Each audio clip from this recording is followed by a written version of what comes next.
Welcome to the Elixir Sessions, where we explore the cutting edge of wellness and innovation. Today we're joined by the brilliant Dr. Michelle Weiner, a double board certified specialist in pain medicine and rehabilitation. As a leading advocate for medical cannabis and ketamine therapy, Dr. Weiner is reshaping the way we think about pain management and mental health. Her groundbreaking research is conducted in partnership with the University of Miami.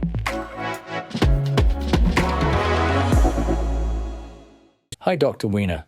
Could you tell us a bit about your work and what drives your passion in this field? I am a pain management physician. I practice in South Florida, and I've been using ketamine-assisted psychotherapy for actually 12 years now for chronic pain, and I started using it for mental health over the past 5 years.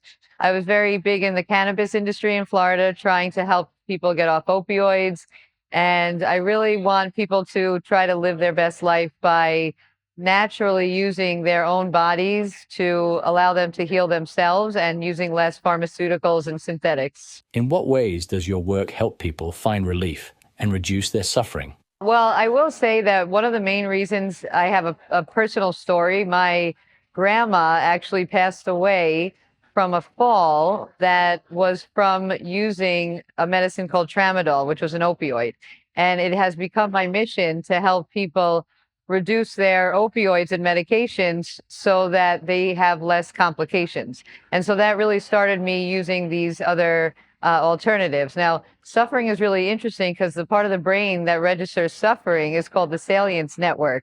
And when people are in chronic pain, that salience network is hyperconnected. And so actually what ketamine does, and a lot of other psychedelics, is it disintegrates what's happening in that network so that there's more of a global functional connectivity with the brain so that they could start to think, perhaps, maybe I don't have to suffer. Maybe I don't have to be in this mindset that my life is not worth anything. And so what we try to do is actually create a sense of safety so that someone can surrender and let go into an experience that could create a lot of meaning and purpose in their life, and try to tell people it's time to wake up and stop ruminating about what's happening and focus on the negative and change the lens, because really wonderful things are happening around people. And if they're looking from a negative lens, they're just going to see that the fear and not the love. So really the opposite of pain and suffering is love. And what we're trying to do is create more pleasure and love in people's lives.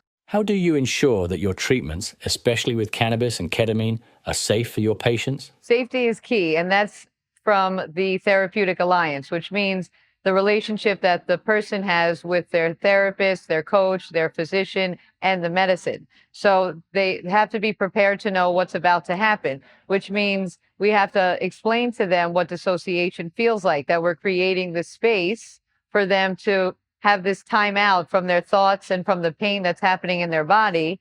And they feel safe because they trust us, because we've established a relationship with them.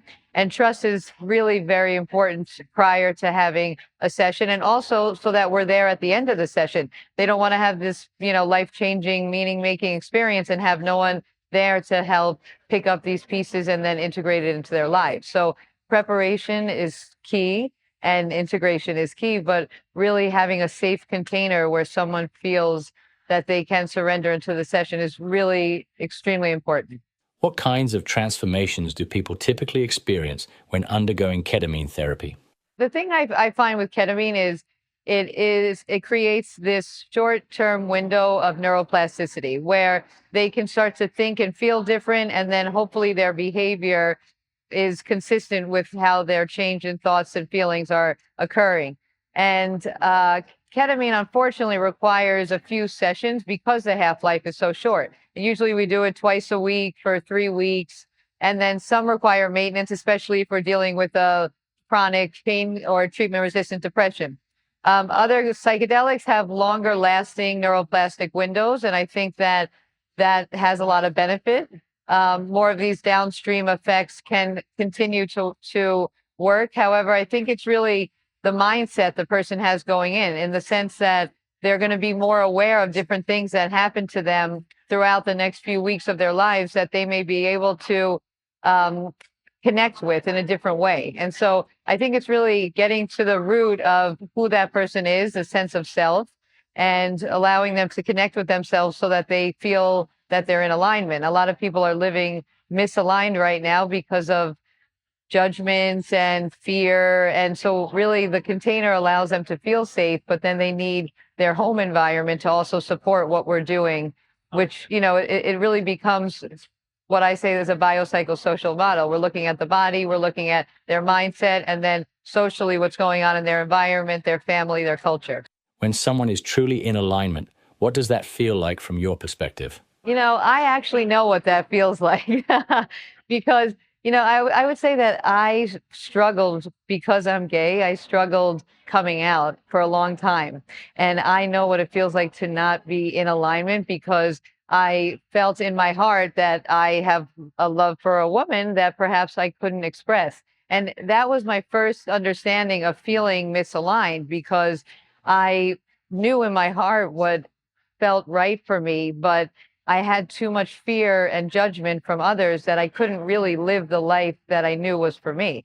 And when I started to do my own work and really start to sit in the discomfort and realize that I'm judging myself based on the way that other people were judging me, it allowed me to put my defenses down and realize that in order for me to be healthy and live my life in alignment, I had to be honest and truthful. And then to live that way, knowing that I could express and give and receive love to the person I want to, is for me like the definition of alignment. So alignment for many people, really, you have to look at the entire lifestyle.